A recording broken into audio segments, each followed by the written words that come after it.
ልጄ ላይ አንድ የቤት ሰራተኛ መስተፋቅር አስይዛው ልጄ እየተንገላተተ ነው። አሁንም አብረሽው እንድትሆኚ እፈልጋለሁ በማለት ሲላት ሮቢ እንዴት ሆኖ ነው እንደዛ ሊሆን የቻለው? እኔ አሁንም አፈቅረዋለሁ፣ አሁንም አብሬ መሆን እፈልጋለሁ እያሌ ትገኛለች። ሰላም ሰላም ውድ ፋሚሊዎቼ፣ ቀጣዩን ክፍል ይዤላችሁ ቀርብ ያለው እስከ መጨረሻ ተከታተሉት። እንግዲህ በባለፈው ክፍል ላይ እንግዲህ ፍርዬ ህይወትን ባይል እየጠራቻት እና ምን ስለሆነች ነው እሷ በር ተቀምጣ በር ዘግታ የምትቀመጠው መታ ስራ መስለባት ብላ ስትል ታዴ እንግዲህ ለምንድን ነው በዚህ አይነት ሁኔታ የምትጠሪያት ታያት እያለ ነበረ። እሷም እንግዲህ የቤት ሰራተኛ እንድትሆን እንደምትፈልግ ነበርና ክፍሉ የተጠናቀቀው። ሆኖም እንግዲህ አሁን ላይ ትጠራና ታወራታለች። እሷም የቤት ሰራተኛ እንድትሆን ስትጠይቃት በፍጹም እኔ የዚህ ቤት ሰራተኛ አልሆንም፣ የዚህ ቤት ሰራተኛ የሚሆን ከሆነ ራሴን ባጠፋ ይሻለኛል፣ በፍጹም አልሰራም ብላ ትለዋለች። እንግዲህ በዚህ አይነት ሁኔታ ትናገረዋለች ማለት ነው። እሱም እንዴት ነው እንደዚህ የምትናገረኝ እያለ የምትናገርኝ ብላ ትልና ትጸጸትና እንግዲህ ያው የታዴ ልጅ እንደሆነችም ሰምታለች። የምታውቁት ይሆናል ማለት ነው። እንግዲህ እንደዛ ካለቻትም በኋላ ጭራሹኑ እንደዚህ አይነት ትናገረኛለች እንዴ በማለት እንግዲህ ወደ ታዴ ጋር ትመጣና ቁጭ ትላለች ማለት ነው። የሮቤል አባትም እንግዲህ የሮቤልን የመጀመሪያ ፍቅረኛ አግኝቷት ነበረ። ልጄ እጅግ በጣም ተጎድቷል እና የቤት ሰራተኛ ናት፣ መስተፋቅር አሰርተበታለች። በዛ ላይ ደግሞ እዚህ አምጥቼው ነበረ አርፎ እንዲቀመጥ ባደርግም ፍቅረኛ ነኝ የምትለው አስር እየደወለች ግራ አጋብታኛለች። እሱም ዛሬ ሄጄ አያታለሁ እያለ ነው። ስለዚህ አንቺ ከጎኑ እንድትሆኝልኝ ነው የምፈልገው በማለት እንግዲህ ሀኒ ይጠይቃታል። እሷም እኔ እኮ ሁልጊዜም ከጎኑ ነኝ፣ አሁንም ሮቢን አፈቅረዋለሁ ብላ ትለዋለች። ያን ጊዜ እኮ የገባበት አጥቼ ነው፣ ስልኬንም አያነሳም ነበረ እና ከእንጀራ እናቱ ጋር ተስማምቶ ነው ወይ በማለት ስትጠይቀውም አይ ከእንጀራ እናቱ ጋር እንኳን አልተስማማም፣ ቤተሰብ እንድትጠይቅ ልክያት ነው እሱ ወደዚህ ቤት ያመጣሁት እና ያን ጊዜ ከኔ ተሸሽጎ እኔም ማላቅበት ሰፈር ነበር የተከራየው በማለት ይመልስላታል። ችግር የለውም እኔ አሁንም ከጎኑ ነኝ ያለሁት ብሎ ይላል። እንግዲህ የቤት ሰራተኛ የሚላት ህይወትን ነው። ህይወት እንግዲህ እንኳን መስተፋቅር ልታሰራበት ራሱ ወዶ አፍቅሯት ነው። እንግዲህ አሁን ላይ ህይወት ደግሞ ራሄልን እያሰበች ራሄል አንቺ በህይወት ብትኖሪ ኖሮ እርግጠኛ ነኝ ሮቤል እኔን ጥሎ ወደ አንቺ ነበረ የሚሄደው። ወንድምሽ መሆኑን ባታቂ ኖሮ እስካሁን ድረስ በህይወት ትኖሪ ነበረ። በህይወት ብትኖሪም ሮቤል ያንቺ ይሆን ነበረ እያለች እንግዲህ ብቻዋንም ሀሳብ ውስጥ እየገባች ነው። ሮቤል እንግዲህ ጥሏት ሄዷል። አሁን ላይ ህይወት ለመኖር ብቻ መስዋዕት እየከፈለች ነው ያለችው። ሆኖም እንግዲህ ፍርዬ የታዴ ልጅ መሆኗን ካወቀች በኋላ እንግዲህ ዋጋ ልታስከፍላት እያሰበች ነው። በዛ ላይ ደግሞ የራሄልን መሞት አንዳንዴ ከህይወት ጋር ተያይዛለች፣ አንዳንዴ ከአባቷ ጋር እና እኔ በህይወት እያለው ህይወትና ታዴ ልጅና አባት አይሆኑም፣ እኔ ያሳያቸዋለሁ እያለችም እንግዲህ ልትበቀላቸው ታስባለች። ሆኖም ህይወት በሌለችበት ክፍሏም ገብታ ነበረ። ክፍሏ ገብታ ቦርሳዋን ስትፈትሽ ህይወት እንግዲህ ከዚህም በፊት ዲኤንኤ ምርመራ አድርጓ ነበረ። ታዴ በሚያሰቃያ ሰዓት አባትሽ አይደለውም ሲላት ዲኤንኤ ምርመራ አድርጓ አባቷ እንደሆነ አረጋግጣ ይኸው አባቴ ነው ብላው ነግራው ነበረ። እሱ እንግዲህ አባትነቱን ሙሉ ለሙሉ ቢክድም እሷ እንደዛ አይነት ነገር ያደረገችውን ወረቀት አይተዋል። ለካ እቺ እባብ መጀመሪያውኑም አረጋግጣ ነው እንዴ የመጣችው በማለት እንግዲህ ታየዋለች ማለት ነው። ያንን ወረቀቱንም እንግዲህ ካየች በኋላ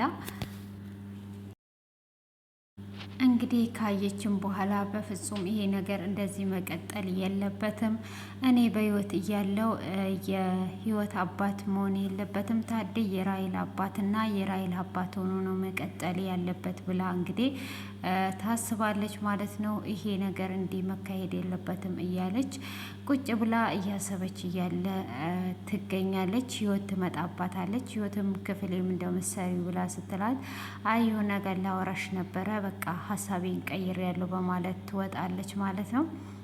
ሆኖም እንግዲህ ህይወትም ለሮቤልም ስልክ ደውላለት ነበረ። ስልኳ ቻርጀር እንደዘጋ አስመስላ ታዴጋ ሄዷ ነበር የደወለችለት። ሰላምም ካለችው በኋላ እንግዲህ ቻርጀር ዘግቶብኝ ነው ብላ ትለዋለች። እውነት በስቲ ብሎ ስለ አባቴን ይንሳኝ ብላ ትለዋለች። እሱም እንግዲህ ታዴ እያያት ነበረ ማለት ነው።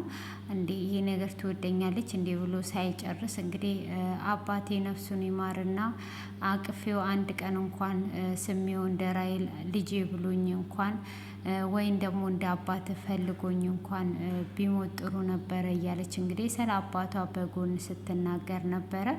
ሆኖም እንግዲህ ሮቤልም እየሳቀና እያሾፈባት አባትየው ምን እያልሽ ነው ብሎ ይላታል። አይ ምንም አላልኩም ወደ አንተ አይደለም ብላ እንግዲህ በእጅ አሽሙር እየተናገረችው ነበረ ማለት ነው። ሆኖም እንግዲህ ስልኩን እንደዘጋች እመጣለሁ ብላው ነበረ። የምኖርበትን አዘጋጅልኝ እኔ እመጣለሁ ብላ ነበር ስልኩን እየዘጋችው። ታዴ በፍጹም ከዚህ ቤት አትሄጂም ብሎ ይላታል። እኔ እዚህ ቤት ስመጣ አንተን አስፈቅጄ አይደለም የመጣሁት፣ ስለዚህ ቤትም ስወጣ ደግሞ አንተን አስፈቅጄ አይደለም የምወጣው፣ እኔ ራሴን የቻልኩኝ ራሴን የምጠብቅ ልጅ ነኝ ብላ ትለዋለች። አንቺ ከዚህ ቤት ወጣሽ ማለት ራስሽን ይገሉሻል፣ ራስሽ ህይወትሽ ይጠፋል ብሎ ይላታል። እሷን በፍጹም ብላ ትላለች። ደመኞቹ የአንቺን ፎቶ ይዘዋል፣ ፖሊሶቹ የአንቺን ፎቶ ይዘዋል። ስለዚህ ወጣሽ ማለት ትሞቻለሽ። እኔ እንድትሞች አልፈልግም። ስለዚህ ቤት እንድትቀመጭ ነው የምፈልገው። እዚህ ቤት ስላለሽ ነው ዛሬ በህይወት የቆየሹ ብሎ ይላታል። እሷም ምንም ነገር አያመጡም እኔ እወጣለሁ ብላ ትለዋለች። እሱም እንግዲህ ያው ስለ ደመኞቹ ሁሉንም ነገር እሱ ስለሰጣት እንዴት ሊሆን ይችላል እንግዲህ ይገሏታል ብሎ ፈርቷል። ሆኖም እንግዲህ ፖሊሱም መንገድ ላይ ታዴ ላይ መጥቶበት ነበረ። ስለ ትዕግስትም እየጠየቀ ነበረ። ትዕግስትና ራይል ጓደኛሞች እንደሆኑ ሚስት ነግሯኝ ነበር ለቅሶ መጥቼ እያለ ሁሉንም ነገር ስጠይቀው ነበረ። አዎ ጓደኛሞች ነበሩ፣ እኛ ራሱ እሷ እንደዛ አዝኗ ስናይ በጣም ነበረ ያዘን ነው በማለትም እንግዲህ የጠየቀው። እንግዲህ እሷ የሞተች ለታ የሮቤል ፍቅረኛ ከሩቅ እንዳየች ፎቶ አለ በማለትም እንግዲህ ፎቶውን ላሳይ ብሎ ይለዋል። ፎቶውንም ሲያሳየው የህይወት ነበረ። ህይወት ስለሆነች ሽምጥጥ አድርጎ የማውቀው ነገር የለም በማለት እንግዲህ ይክደዋል። ስለዚህ ስለ ሮቤል አንዳንድ ነገር እንድትነግረኝ እፈልጋለሁ። ሮቤል ለምንድን ነው ራሄልን ላያፈቅራት የቻለው? ፍቅረኛ ነበረችው ወይ? እዛ ግቢ ተከራይቶ ሲኖር ምን አይነት ሴት ነበረች የምትመጣው ብሎ ሲለውም ልጄ የምትፈቀር የምትወደር ናት እና እሱ ይወዳታል ብሎ ይላል። ካደ ለምንም ቢያላት እሱን አላቅም እና ፍቅረኛዋስ መቼም አላቅም አትለኝም ብሎ ሲል እኔ ማን መቶ ማን እንደሚወጣ ማቀው ነገር የለም ይላል። ፎቶንም አላቅም ብሎ ይሸምጥጠዋል። ይህንን ሮቤልን ራሱን አግኝተ ጠይቅ፣ እኔ ለምን ትጠይቀኛለ ብሎ ሲለውም እሺ ባለቤት ቤት ካለች እሷ የምታክ ከሆነ እሷን ልጠይቃት ብሎ ይላል። እሱም እሺ በቃ ጠይቃት በማለት እንግዲህ ካለውም በኋላ አሁን ጥሩ ሁኔታ ላይ ስላልነበረች እኔ በኋላ ስልክ ደውልልሃለሁ ስልክን ስጠኝ ብሎ ስልክ ይቀያየራሉ። እሱም እንግዲህ ወደ ቤት ይሄዳል። ወደ ቤትም ከሄደ በኋላ ፍርዬ ግን እኔ የምልህ ህይወትን ማስገደል ለምንድን ነው የተውከው? ለምን ሀሳብን ቀየርክ? በማለት ትለዋለች። እሱም እኔ እኮ ነግርሻለሁ እያልኩኝ ጥሩ ጊዜ እየጠበቅኩ ነበረ ብሎ ይላታል። ከዚህም በኋላ ሌላ ጥሩ ጊዜ የምታገኘው ስለሌለ ንገረኝ ብላ ስትለውም እኔ ህይወትን ብናስገድላት እኛም ቀጣይ እንደሆነን ስለገባኝ ነው ብሎ ይላታል። ማለት ስትለውም ሮቤል እና የሮቤል አባት ሁሉንም ነገር ያውቃሉ። ስለዚህ ህይወት ብትሞት ሄደው ለፖሊስ ሁሉንም ነገር ይናገራሉ። ይሄንን ደግሞ ማስቆም አንችልም። ስለዚህ ህይወት በህይወት እንድትኖር መሞከር አለብን፣ መጠበቅ አለብን ብሎ ይላታል። እሷም ልክ ነህ ሮቤል ሁሉንም ነገር ያውቃል፣ ማስቆም አንችልም፣ ልክ ነህ ብላ በዛ ትስማማለች። ታዴም እንግዲህ ጎበዝ ለካ በዚህ አይነት ዘዴ አስመልጣታል፣ ጭንቅላት አለ ታዴ ጎበዝ በርታ እያለ እንግዲህ እርስ ራሱን እያበረታታ ይገኛል ማለት ነው። ሆኖም እንግዲህ ሮቤልም የመጀመሪያ ፍቅረኛዋን አግኝቷ ስላገኘሁሽ ደስ ብሎኛል፣ እንዴትስ መጣሽ እያለ እየጠየቃት ነው። እሱም እንግዲህ ደስ ብሎኛል ሲላት ከእንደገና ተመለስን ማለቱ አይደለም፣ ግን እሷ ሞቅ ብሏት ነበረ። ሆኖም እንግዲህ ፍርዬ በዛ አይነት መልኩ ከተስማማች በኋላ እሺ በቃ እዚህ ቤት የምትቀመጥ ከሆነ የዚህ ቤት ሰራተኛ ሆና ማገልገል አለባት ብላ ትለዋለች። እሷ የዚህ ቤት ሰራተኛ ሆና አታገለግልም፣ ጠይቂያት ፈቃደኛ ከሆነች ታገልግልሽ ብሎ ይላታል። እሷም ጠይቃታለሁ፣ ፈቃደኛ ካልሆነች ደግሞ አሳያታለሁ ብላ ትለዋለች። እሱን እኔም አያለው፣ የምትልሽን መልስ መስማት እፈልጋለሁ፣ አንቺም የምታደርጊያትን ማየት እፈልጋለሁ፣ ስለዚህ ሞክሪ እየውልሽ ብሎ ይላታል። እንግዲህ ፍርዬም ህይወትን ትጠራታለች። ፍርዬም ህይወትን ትጠራትና ለምንድን ነው ግን ለእኔ መልካም የምትሆኚው የምትወጂኝ ብላ ትጠይቃታለች።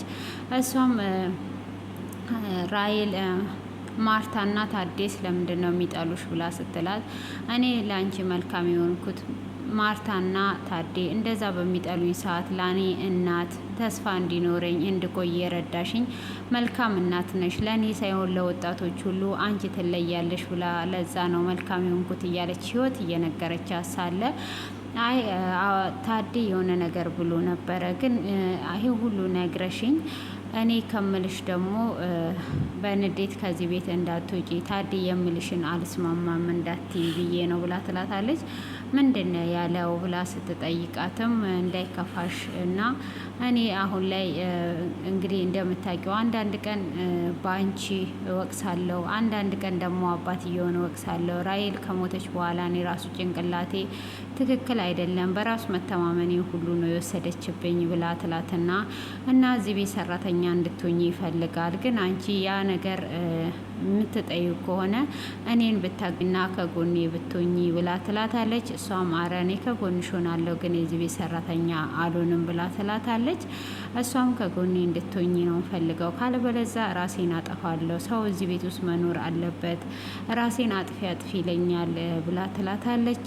አረ ይሄ ሴጣን ጆሮ ይደፈን ብላ ስትላት ይሄ ሚስጥር ነው ለአንቺ ብቻ የምነግርሽ ሚስጥር ነው ብላ ትላለች። እንግዲህ እሷን ወደ ቤት ለማቆየት ምን ልታደርጋት እንዳሰበች እንግዲህ ቀጣይ ክፍል ላይ የምናየው ይሆናል። በአሁኑ ይሄንን ይመስላል ማለት ነው ውድ ፋሚሊዎቼ።